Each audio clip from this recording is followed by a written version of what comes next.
Hello everyone and welcome to my week 2 discussion board.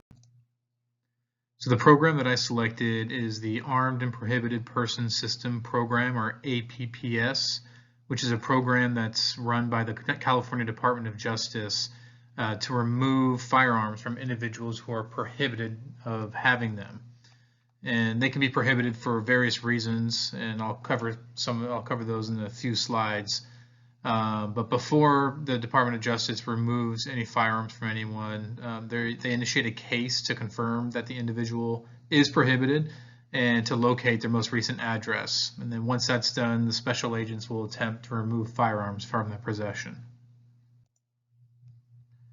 So what is the problem? So as of January 1st, 2021, there were 3,199,394 known firearm owners in the Armed Prohibited Persons System database. Of those, 24,509 were prohibited from owning firearms. So the first independent variable that I selected was the reasons that individuals are prohibited from owning firearms. This is a nominal variable, and the list includes probation, which are individuals who are prohibited, who may be prohibited as a condition of their probation. Misdemeanor conviction, or is an individual who's been convicted of a misdemeanor, which includes domestic violence. Mental health issues, an individual who suffers from those. A restraining order, an individual who has a court order, gun violence restraining order, domestic violence restraining order, or criminal protective order.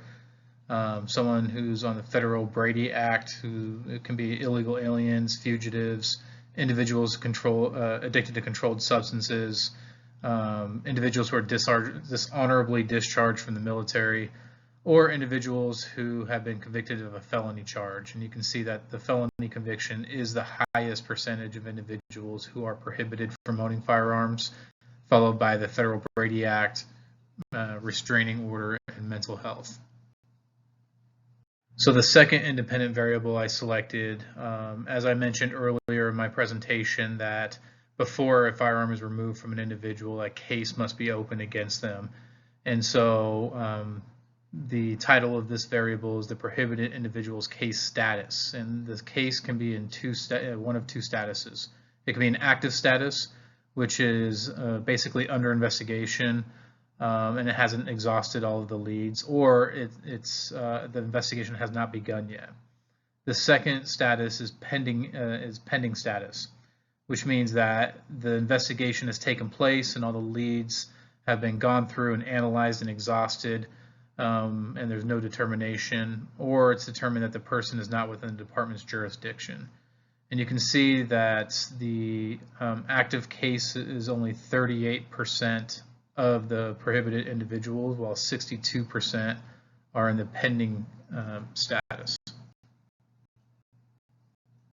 So drilling down a bit more as a dependent variable of the reasons cases are in the pending status, to make that a little bit more clear and understandable, is this is a nominal variable, and it can be one of four reasons.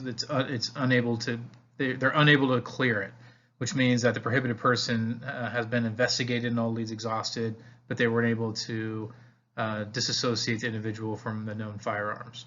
Another one is unable to locate, which means that they have moved and they don't have the most recent address according to DMV. The individual may have moved out of state, so they moved out of California. The last reason is that they're a federal prohibition only, which is prohibited individual due to a federal prohibition alone, and the Bureau doesn't have the jurisdiction to investigate them. And in this particular case, you can see that unable to clear and out of state are the two highest percentages of why cases are in pending status. Thank you very much for watching my presentation, and I look forward to watching yours.